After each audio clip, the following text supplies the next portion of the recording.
One Piece is known for its story, more specifically its memorable and emotional moments. We get a backstory for almost every important character, some short and to the point, and some long and in depth. Originally, I was going to just rank the Straw Hats backstories showing which I thought were the saddest, but somebody already did a video on that, so we're going to scrap that and rank it up a little bit and include every single one of the One Piece fan base, characters. Why am I doing such a topic? Well, honestly, I want you guys to cry today. I'm kidding, alright? Maybe. Oh yeah, and because you guys are calling me a Zoro retard, he's not on this list, alright? His backstory wasn't really that sad. If you guys do enjoy regular One Piece content, make sure you guys subscribe to the channel, like the video, and hit the notification bell so you guys never miss out whenever I upload a new video. With that out of the way, my name is Potential Unleashed, and here are my 10 most emotional One Piece backstories.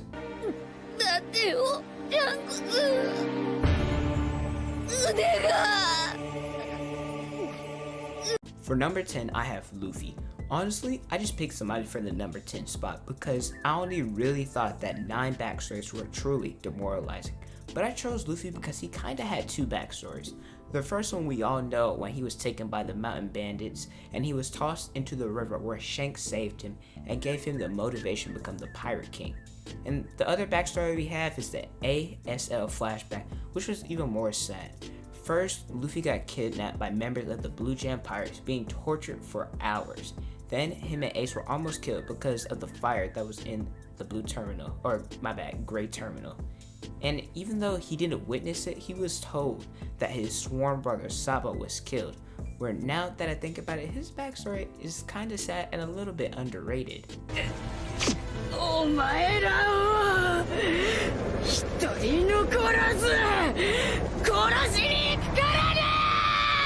For number 9, I have Doflamingo. Even villains can have a bad backstory. The reason why he became evil was because he was originally a celestial dragon until his father gave up the title.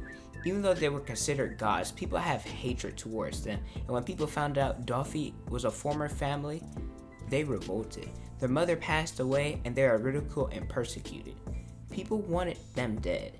It was at the point that the family were hanged and about to be killed where Luffy unlocked his Conqueror's Haki. He saved his father and brother just to end up killing his father and eventually ruling over Dressrosa, where he became the monster of a villain that we all love.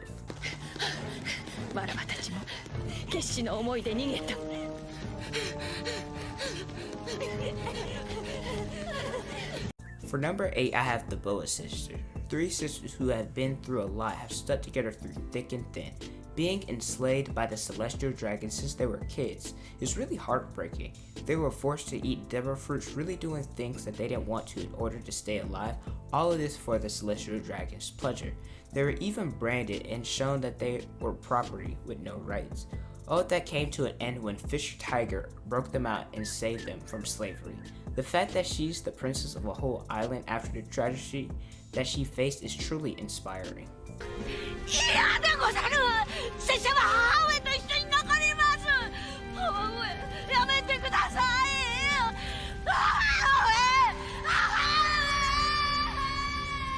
For number 7, I have Momonosuke. This backstory isn't really just about Momo, it's actually a tragic backstory for all of Wano. His father Kazuki Oda was killed by Orochi and Kaido, and he was sent to the future where his mom died and he had believed his sister Hiyori was killed as well. His beloved country was turned into ruins where people are being killed, starved, and have poor living conditions.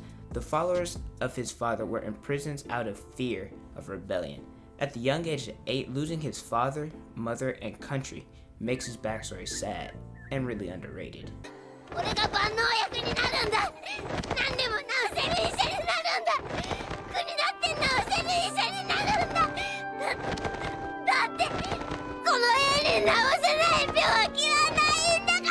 For number 6, I have Chopper, and what's funny about his backstory is it's basically the Rudolph the Red-Nosed Reindeer story, except for he's a reindeer with a blue nose and a little bit more tragic.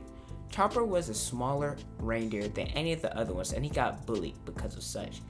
He just wanted to have friends, so he ate the human devil fruit, which allowed him to change into a human. Only problem was he looked like a monster, and everyone tried to kill him, chasing him off.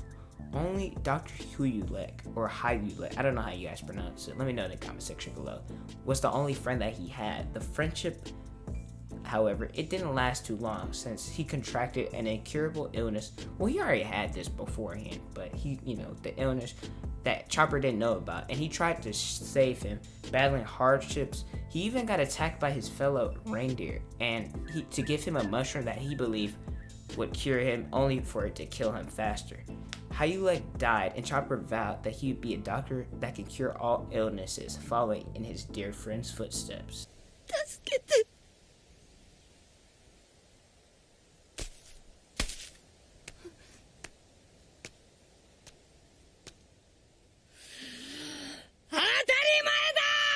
For number 5, I have Nami. Probably the first backstory that really hit me, almost shedding a tear. I didn't though, ha.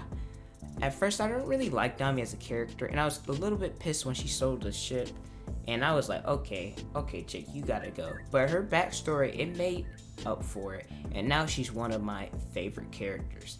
Nami and her sister were adopted by a marine named Bamir, where they lived a good life to fight the fact that they were poor.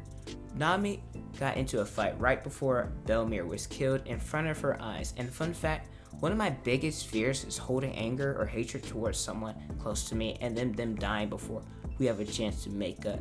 She spent years working under the man that killed her mother. I can only imagine how much pain and suffering she had to deal with.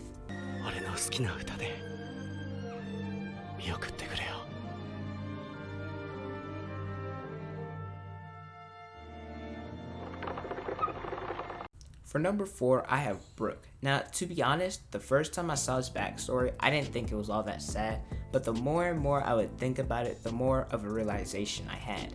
The fact that Brook's whole crew died and he was the last one to survive, yeah, that kind of sucks, I'm not gonna lie. That's like if you're immortal and every time you have a family, you can't grow old with them. You always are gonna see them die before you do. Loki, Brook's devil fruit might have been a curse. And even though it wasn't their fault, they were unable to keep their promise to go back and see the whale Laboon. Seeing his whole crew die in front of him, being alone for years, and the fact that he couldn't keep a promise to a friend, yeah, that's a tragic backstory.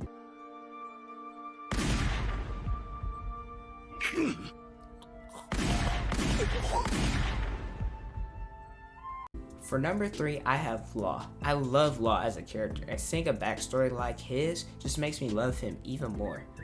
Contracting a disease known as Amber Lead, his whole country was wiped out because the government would not send them treatment even though the disease wasn't contagious.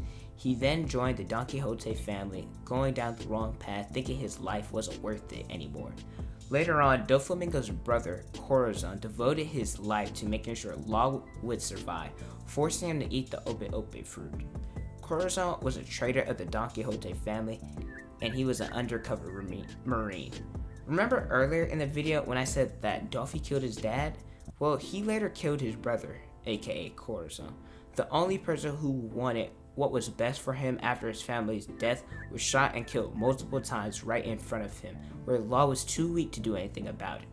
He sure got his revenge after seeing, Corazon's death. He avenged Corazon in Dressrosa.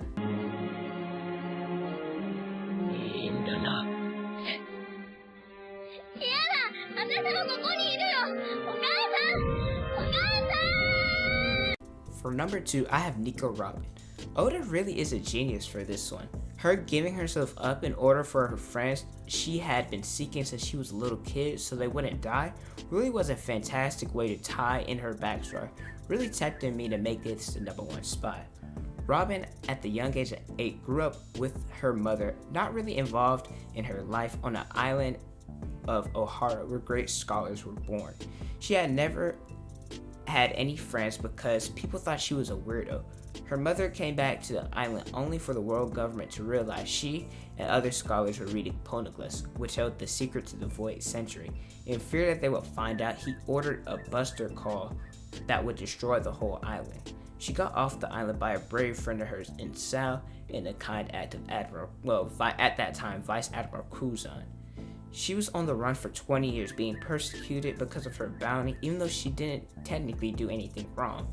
She is truly a brave person. After finding out about her backstory, she became my favorite female character in One Piece. お前、今日までどうやって生きてきたんだよ。食料は？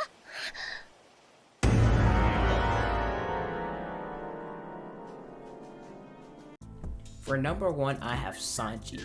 And the only reason this man got the number 1 spot is because the fact that he has 2 backstories that were really good and sad and tragic. Now, how the heck was the second one 10 times more sad than the first one? Like, I don't get that. I thought his original story, backstory was, about in the middle. But on Whole Cake Island, oh boy. Sanji's original backstory went like this. He got knocked off a ship and fell in the water where Red Leg Zeph saved his life, and they were stranded on a large rock where they had little food for weeks and no help, almost starving to death. Okay, that's like a normal backstory. Okay. But his second one made his character go through the roof for me. I love him now. He was the son of the king of German Kingdom, where each children were supposed to be super soldiers. All of them except Sanji. He was considered a failure. He was constantly beaten by his brothers, and his father disowned him.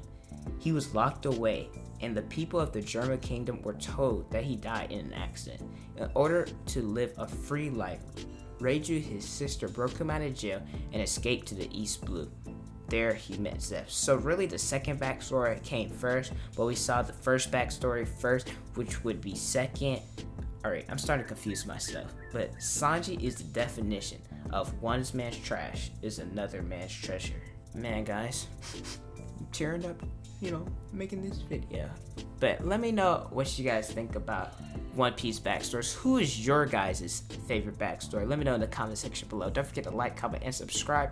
Hit that notification button so you guys never miss out on a video. Follow me on Instagram, Twitter, Snapchat. They're on the screen. Go ahead and do it, and they'll be in the description below. Thank you guys so much for watching, and don't forget to unleash your potential.